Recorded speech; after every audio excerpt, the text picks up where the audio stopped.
has nothing on Rick and Morty when you get to the speed of the jokes that you guys are doing.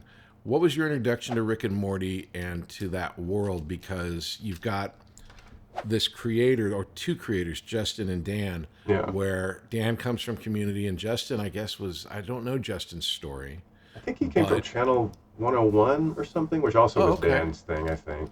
I'm not sure. Yeah. Now, is this just something your voiceover guy sent you? You send in the reading and then you end up doing, or was it a different story? No, I think that's what it was. I don't remember exactly. I thought for the longest time, and I used to say this at conventions when we would go with Rick and Morty, that the part was offered to me. And then a year or so ago, I was looking through my old emails, and I saw, oh my God, I auditioned for Jerry, and I actually had the track.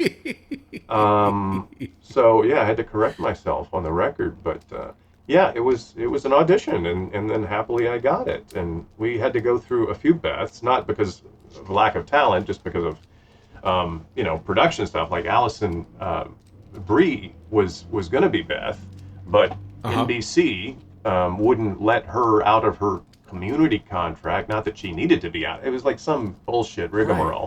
Right. But happily we got Sarah Chalk, who is also brilliant and delightful. Mm-hmm. But yeah, that's been a much more paced out, slower road. I mean, I don't even remember how many years ago it was that we did the pilot. Right. But it was a while before the pilot, before the first season after the pilot, and the second season, everything was very paced out. And it wasn't until finally that Adult Swim made this 70 episode deal with Dan and Justin at the time that we were like, okay, and we know this is happening, we know, and that was so great for the writers, it was so great for the production, just so like, okay, we can work on the next season, and as a result, I just recorded the final episode of season 9 2 days ago. Season 8 is premiering on May 25th on Adult Swim. But we've recorded I have a little more to do on that last episode, but we've recorded almost all of season 9. Now it has to be animated, and it has to, a lot of things have to happen. Right. But that's the whole thing with animation, is it takes forever based on, compared to SNL, where it takes a week. Yeah. I don't want to comment on the conflict or whatever it was that happened on the show, because I don't know anything about it.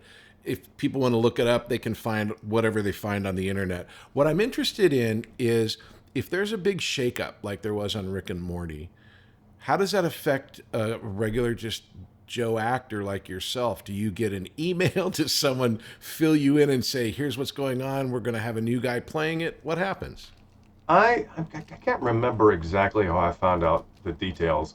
I know Scott Martyr, who is the showrunner and who is the person that directs me in the voiceover sessions, he sort of discussed to me some of what was going on in one of our sessions. And then there also was a big cast and production Zoom meeting, at least one, maybe more than one, where everybody got on to talk about it. And it was heavy, Yeah. A lot of people were very understandably upset about what had happened, and we were also all worried about the fate of the show. Like, are we going to get to keep doing this? And also people put so much work into something, and to have the idea to have it be besmirched in any way or have something negative attached to it was very, demoralizing, I think. Happily, they did this amazing search and found Harry and Ian to play Morty and Rick, and they're such delightful guys. They're just lovely people, very excited to play the parts, and you just it's ultimately all for the best, and we're all very happy, and hopefully we'll be able to keep doing it for many more seasons. It's the Patrick Labyorteaux Show. Patrick Labyorteaux, he's the one you gotta know.